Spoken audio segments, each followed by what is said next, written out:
Hello everyone, welcome back to my channel. My name is Smita और मैं आज आपके सामने लेके आई हूँ फ्रिज ऑर्गेनाइजेशन।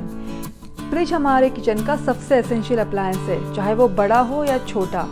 ऑर्गेनाइजेशन की ज़रूरत सबको पड़ती है। आपके सामने 5 टिप्स शेयर करूँगी जिसे मैं यूज़ करती हूँ अपने डेली लाइफ में to keep my fridge organised. तो क्या आपको भी 5 टिप्स फॉलो करना ज़रूरी है? बिल्कुल नहीं, आप अपने हिसाब से आप इसमें से कोई भी टिप्स फॉलो कर सकते हो। First, second and third tips are equally important but they are not compulsory to follow. लेकिन अगर आप मेरी चौथी या पांचवी टिप फॉलो करोगे तो आपका फ्रिज हमेशा ऑर्गेनाइज रहेगा, क्योंकि मैं भी अपनी लाइफ में चौथी या पांचवी टिप हमेशा फॉलो करती हूँ, जिससे मेरा फ्रिज हमेशा ऑर्गेनाइज रहता है। फर्स्ट 3 टिप्स अगर मैं स्किप कर भी दूँ तब भी मेरा फ्रिज हमेशा क्लीन रहता है। So before I start with my tips, let's take a look at the fridge. So ये है मेरे फ्रिज का लुक। फ्रिज को डिसइंफेक्ट करके, क्लीन करके, उसे ड्राई करके फिर ही आप ऑर्गेनाइजेशन स्टार्ट कर सकते हैं। किसी भी ऑर्गेनाइजेशन के पहले मेक श्योर करना कि आप फ्रिज में से सब कुछ, सारी चीज़ें बाहर निकाल के उसे अच्छे से क्लीन कर लें। अगर आपके फ्रिज का कोई भी ड्रॉवर या कोई भी पार्ट अगर निकलता हो तो उसे निकाल के, उसे धो के, वॉश करके उसे वापस अंदर ड्राई करके रख दीजिए। अगर वो नहीं निकलता है तो आप फ्रिज के अंदर ही उसे क्लीन कर लीजिए। आपको बस एक ही चीज़ मेक श्योर करनी है कि कोई भी डस्ट या कोई भी खराब चीज़ें अंदर ना रहे, सब कुछ क्रिस्टल क्लियर, सब कुछ क्लीन रहे।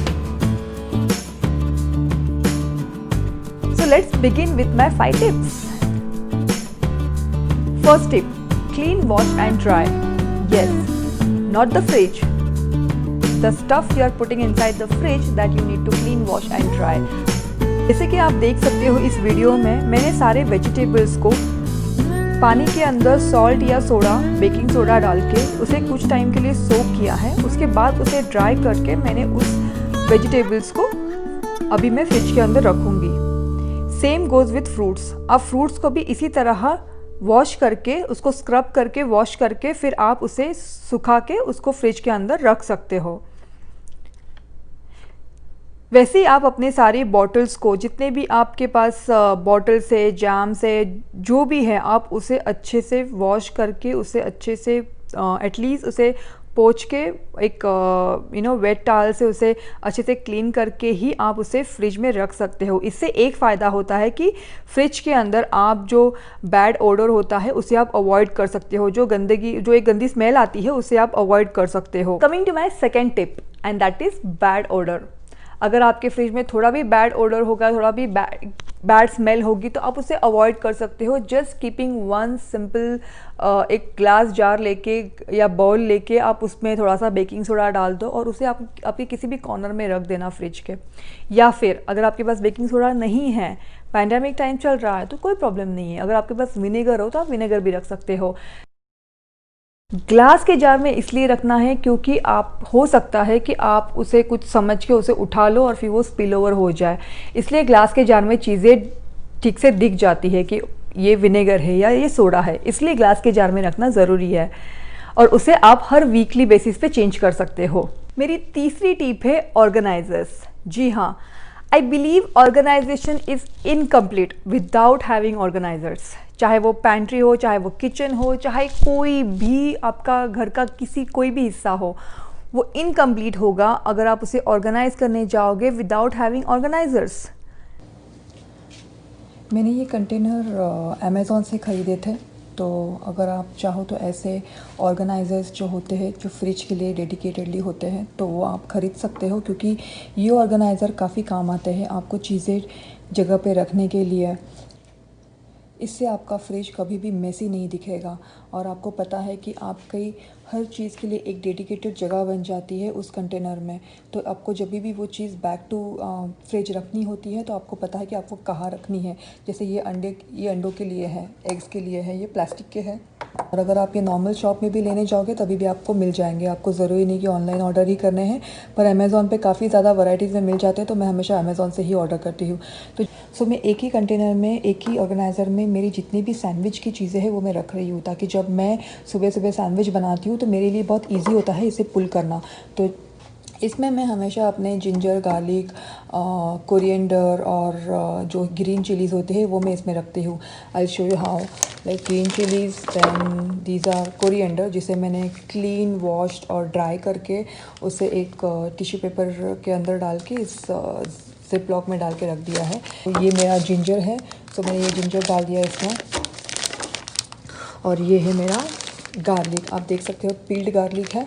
कंटेनर में अपने फ्रिज में एज इट इज़ डाल दूँगी, तो जब भी मुझे कुछ भी खाना बनाना होता है, लंच हो चाहे डिनर हो, मैंने ये पुल आउट करके ये पूरा मैं काउंटर टॉप पे रख देती हूँ, और मेरा इसमें सारी चीज़ें हैं।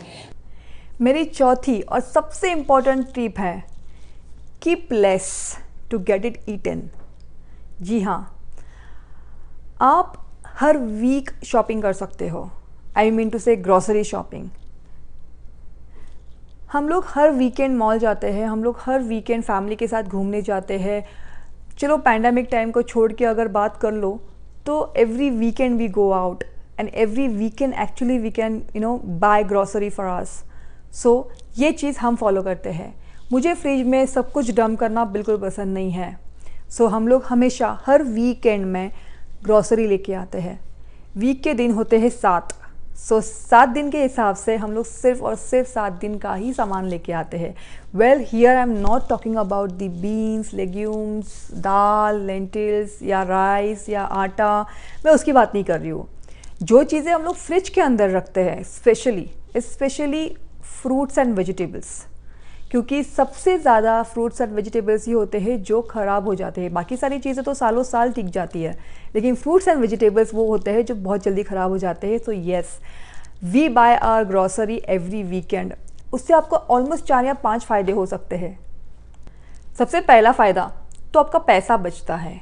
जी हाँ, आप करके देखिए। It may not work for you but it definitely work for me, क्योंकि जब मैंने जो स्टार्टिंग में ये इम्प्लीमेंट किया था तो मुझे लगा कि यार इससे पैसे कैसे बचेंगे, इससे तो मतलब हो सकता है कि मैं हर वीकेंड में जाके एक तो सेम अमाउंट खर्च करूँ या उससे ज़्यादा खर्च करूँ, बट नहीं। एक्चुअली जब हमने कैलकुलेट किया तो हमें पता चला कि हम काफ़ी कम खर्च करते हैं। वो इसलिए क्योंकि हम जितना लेके आते हैं उतना खाते हैं, और उतना खाने के बाद हमें पता है कि हमारे फ्रिज में क्या क्या है, तो हम उतना ही खाते हैं। तो बाकी सारी चीज़ों में आप अपना पैसा नहीं डालते हो, तो इससे हमारा पैसा बचता है। सेकेंड चीज़ है कि आपका फूड वेस्ट नहीं होता। जी हाँ, क्योंकि हम उतना ही लेके आते हैं जितना कि हमें एक टाइम के लगने वाला है। जैसे शाम को अगर हमें ग्रेप्स खाने होंगे तो हम सिर्फ उतने ही ग्रेप्स लेके आते हैं जितने कि हमें 1 इवनिंग स्नैक्स के लिए लगने वाले हैं। तो उससे ये होता है कि हमारा जो एक्स्ट्रा जो हम लोग लेके आते हैं, जो हम लोग खा नहीं पाते हैं, फिर वो पाइल अप हो जाता है नेक्स्ट वीक की ग्रॉसरी में, तो वो नहीं हो पाता। तो उससे काफ़ी हद तक आपका फूड वेस्ट नहीं होता है। अगर आप इससे आपका एक फ़ायदा है कि आपके फ्रिज के अंदर ना जो लेफ़्ट ओवर रहेगा वो बहुत ही कम रहेगा। तो yes, do follow this tip. और सबसे इम्पॉर्टेंट चीज़ कि आपके जो बच्चे हैं, आपके बच्चों को पता है, लाइक अगर आपके बच्चे फ्रिज खोलते हो तो उनको पता, उनको दिख जाता है कि I have got only these many vegetables and fruits. तो उनको पता है कि उनको ये सारी चीज़ें, इससे ज़्यादा उनको कुछ मिलने नहीं वाला है। When they open the fridge and they see there is nothing, it means कि कुछ भी नहीं है। और उनको एक इवेंचुअली उनको समझ में आ जाता है ये चीज़ कि मम्मा नेवर शॉप्स एक्स्ट्रा। तो उनको पता है कि नहीं, अगर नहीं है तो नहीं, आपको वही खाना है, आपको वो ग्रीन वेजिटेबल्स ही खाना है, आपको कोई एक्स्ट्रा मिलने नहीं वाला है। So that way you can teach your kids that how to be healthy and how to live healthy and how to have a healthy food. And ये सब में एडवांटेज तो यही है कि आपका फ्रिज हमेशा क्लीन रहता है, क्योंकि आपके फ्रिज में चीज़ें बहुत कम है। सो ऑब्वियस सी बात है कि अगर चीज़ें कम रहेगी तो फ्रिज हमेशा साफ़ सुथरा ही दिखेगा। And trust me, when I started doing this, आपको ये समझ में आएगा कि लाइक इवेंचुअली, लाइक अगर आप संडे को ग्रॉसरी करते हो and then from Monday when your week starts, Monday, Tuesday, Wednesday से आप देखते हो ना कि फ्रिज की चीज़ें कम होती जा रही है, you feel good about it कि अरे एक तो फ्रिज क्लीन हो जाता है, फ्रिज पूरा खाली हो जाता है। जब खाली फ्रिज को देखना कितना अच्छा लगता है, I can't tell you. Once upon a time मेरा फ्रिज हमेशा भरा हुआ रहता था एंड पीछे की सारी चीज़ें हमेशा ख़राब हो जाती हैं। आगे की चीज़ें हमेशा खाई जाती है, पीछे की सारी चीज़ें ख़राब। वाटरमेलन लेके आओ, आधा काटो, आधा खाओ, आधा बस फ्रिज में रख दो, वो कभी बाहर नहीं आता है। And then you have to just end up throwing it and you are wasting your money, you are wasting your food. इसलिए ये टिप बहुत इंपॉर्टेंट है। अगर आप इसे फॉलो करोगे ना तो आपका फ्रिज कभी भी ख़राब नहीं रहेगा।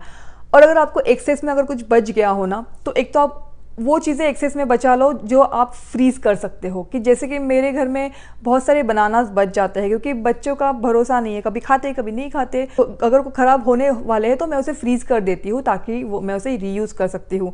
बच्चों के लिए तो नहीं, लेकिन मैं उसे अपनी स्मूदी में डाल के उसे रीयूज़ कर लेती हूँ। और मेरी पांचवी और आखिरी टिप जो इक्वली इम्पॉर्टेंट है, जैसे मैंने पहले ही मेंशन किया था कि मेरी 4th and 5th tip are very important. अगर आप इसे करोगे ना तो आपको कभी भी ऑर्गेनाइजेशन की ज़रूरत ही नहीं पड़ेगी। आपका फ्रिज हमेशा चकाचक और हमेशा क्लीन रहेगा। सो वो टिप ये है कि spend at least 5 minutes, only 5 minutes you need to spend every alternate day. I would say yes, every alternate day. ये इट्स वेरी इंपॉर्टेंट कि एवरी डे तो नहीं, लेकिन एवरी ऑल्टरनेट डे कि अगर आप अपने फ्रिज को खोल के 5 मिनट गिन के 5 मिनट लगा दो और उसमें आप अपना फ्रिज को एक एक ऊपर से एक क्लीन कर लो। क्लीनिंग मतलब अगर ज़रूरी है तो ही करना है, कंपलसरी तो नहीं करना है। अगर स्पिल ओवर हो गया तो उसे निकाल दो। अगर कुछ भी चीज़ें यहाँ की वहाँ रखी गई हो तो उसे अपने प्लेस पे वापस रख दो। जो हमारी बॉडी के अंदर जाता है फूड, वो रेफ्रिजरेटर में रखा हुआ ही रहता है। तो इसलिए फ्रिज की चीज़ें हमेशा क्लीन होनी चाहिए। उसके लिए फ्रिज क्लीन होना चाहिए, उसके लिए फ्रिज ऑर्गेनाइज्ड होना चाहिए। और उसके लिए आप ये टिप्स फॉलो कर सकते हो, इसे मैं फॉलो करती हूँ। अगर आपके पास इसके अलावा और कोई भी टिप्स हो so do share it with me, क्योंकि मुझे अच्छा लगेगा कि कुछ नया सुनना, कुछ नया सोच और कुछ नया इम्प्लीमेंट करना। I would love to take that advice from you guys. So do comment me in the comment box.